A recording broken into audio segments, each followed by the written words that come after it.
राज्यामध्ये पुन्हा एकदा महायुतीचं सरकार स्थापन होणार आहे। महायुतीमध्ये भाजपच सर्वात मोठा पक्ष ठरलेला आहे। त्यामुळे महायुतीचा मुख्यमंत्री पदाचा दावेदार कोण, महायुतीमध्ये पुढचा मुख्यमंत्री कोण असा प्रश्न देखील या निमित्ताने समोर आलेला आहे। पाहूयात।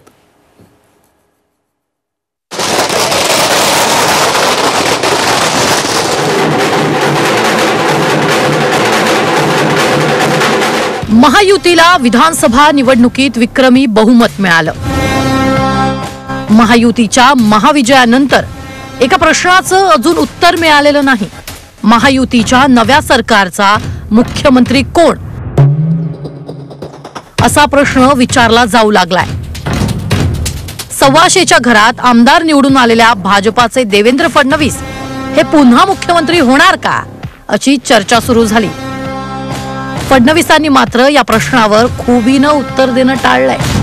माननीय अमित भाई शहांनी प्रेस कॉन्फरन्स मध्ये क्लिअरली सांगितलेलं आहे, मुख्यमंत्री पद हे कुठल्या निकषावर नाही, मुख्यमंत्री पद तीनही पक्षाचे नेते एकत्रित बसून ठरवतील। एकनाथराव शिंदेजी त्यांच्या पक्षाचे राष्ट्रीय अध्यक्ष, अजितदादा त्यांच्या पक्षाचे राष्ट्रीय अध्यक्ष आणि आमचे जे राष्ट्रीय अध्यक्ष आहेत त्यांना आमचं पार्लमेंटरी बोर्ड हे ऑथराईज करतं।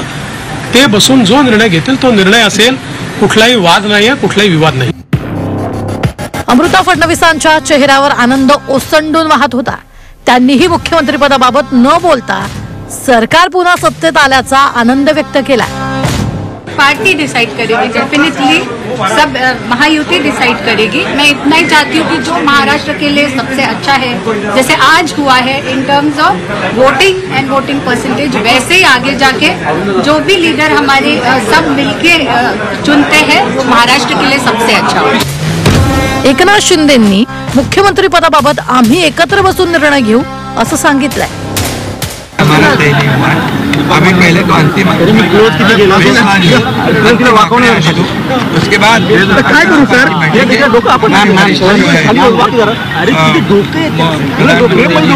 और सब हमारे जो तीनों पार्टी के प्रमुख लोग हैं हम बैठेंगे और उसके ऊपर जैसे हम चुनाव लड़े साथ में एकजुट हो वैसे ही उसके ऊपर फैसला है।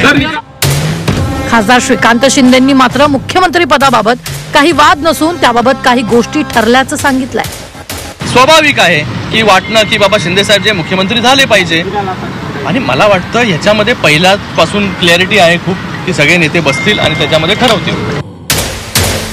26 नोव्हेंबर पर्यंत सरकार सत्तेवर येईल, त्यामुळे पुढच्या काही तासातच मुख्यमंत्री कोण होणार हे स्पष्ट होईल। तरीही महायुतीच्या मुख्यमंत्री पदावर नेते मात्र उघड उघड बोलायला तयार नाही।